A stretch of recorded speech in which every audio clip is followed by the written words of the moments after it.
सबको हर हर महादेव। जय श्री कृष्णा, राधे राधे। देखो, संसार में आने के बाद में मनुष्य को जो है ये कर्म साधन है, जीविका है, कृषि है, वाणिज्य है, गौरक्षा है। देखो, इसकी जो सृष्टि की रचना होती है और ये प्रजा की जब सृष्टि की रचना हो जाती है, होने के बाद में मनुष्य के अंदर क्या होना चाहिए?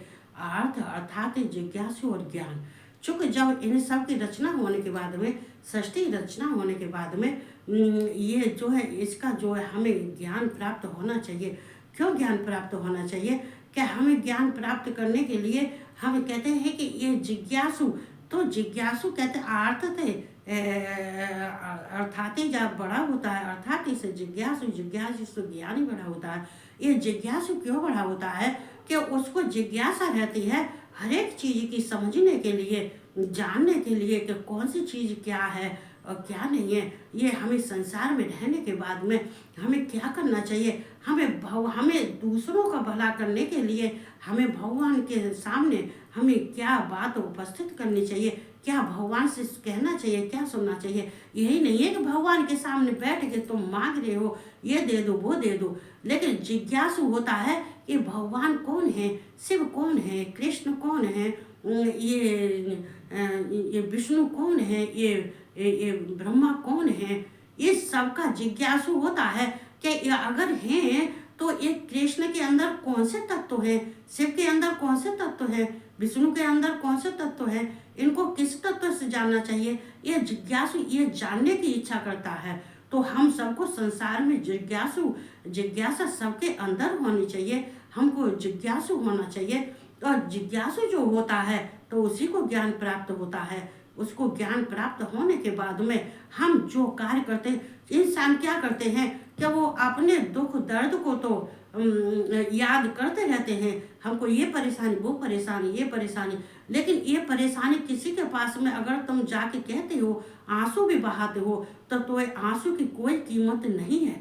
वो आंसू जो तुम्हारे, अगर भगवान के सामने जो आंसू डालते हैं तो उस आंसुओं की कीमत ये मोतियों के बराबर हो जाती है। और उन आंसुओं का जो भगवान देखते हैं और देखने के बाद में उन आंसुओं के लिए तुम्हारे अपने हाथों से पहुंचते हैं और तुम्हारे जहाँ तुम्हें जो चाहते हो, जो तुम्हारी मनोकामना होती है, वो भगवान ये सिद्ध करते हैं और देते हैं। क्योंकि देखो, यहाँ ये मनुष्य क्या करता है कि ये संसार के बारे में तो ये जिज्ञासु बन के घूमता रहता है। उसके घर में क्या है, उसके घर में क्या है, वो कैसा है, वो कैसे कमा रहा है, वो फेसबुक पर कितनी कमा रही है, वो फेसबुक पर क्या बोल रही है, वो बोल रही है, उसका बंद करा दो, उसका बंद करा दो, उसके घर में गाड़ी आएगी, हमारे घर में।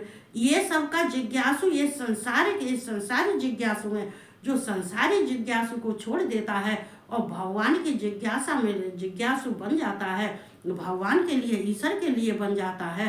तो ये जो संसार वाले होते हैं वो उसके सामने तुच्छ होते हैं और कभी उसको जो है कोई अपने अंदर ना ही किसी चीज़ का अभाव होता है, सब कुछ संपन्न होता है। उसकी आय में भी वृद्धि होती है, उसकी धन में भी वृद्धि होती है, उसके जितने उसके कार्य हैं सभी वृद्धि होती है। कब? जब तब कि हम भगवान के बारे में सोचते हैं, विचारते हैं, किसी से पूछते हैं, किसी से सलाह लेते हैं।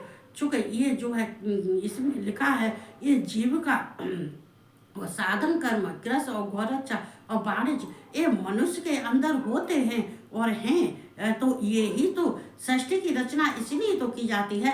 इसमें सब कुछ, सृष्टि की रचना में सब कुछ है। लेकिन हमें कब? कि जब हम जिज्ञासु बन के रहेंगे तो सब कुछ प्राप्त कर लेंगे। और अगर जिज्ञासु बन के नहीं रहेंगे तो हम जहाँ खड़े हैं हम वहीं खड़े रहेंगे, पूरी जिंदगी वहीं पर खड़े रहेंगे, आगे बढ़ेंगे ना पीछे बढ़ेंगे। तो ये जीवन किस काम का? ये कहते हैं ये जब जन्म लेते, जन्म के बाद में जो युवावस्था आती है, युवावस्था के बाद में जो हमारे ये जवानी आती है, जवानी के बाद में बुढ़ापा आता है। लेकिन 4 अवस्थाओं को बीतने के बाद में भी अगर उसका जो है मन भगवान की तरफ नहीं झुकता है तो फिर संसार में लौट के आना पड़ता है। इसलिए हमें भगवान शिव का साहित्य पाने के लिए और हमें अपने धर्म अर्थ को मोक्ष पाने के लिए, इन सब को पाने के लिए हमें भगवान की शरण में जाना चाहिए, ये संसार की शरण में नहीं जाना चाहिए। यही कहते हुए सब खुश रहो, आनंद से रहो और सब जो है प्रसन्न रहो। हर हर महादेव।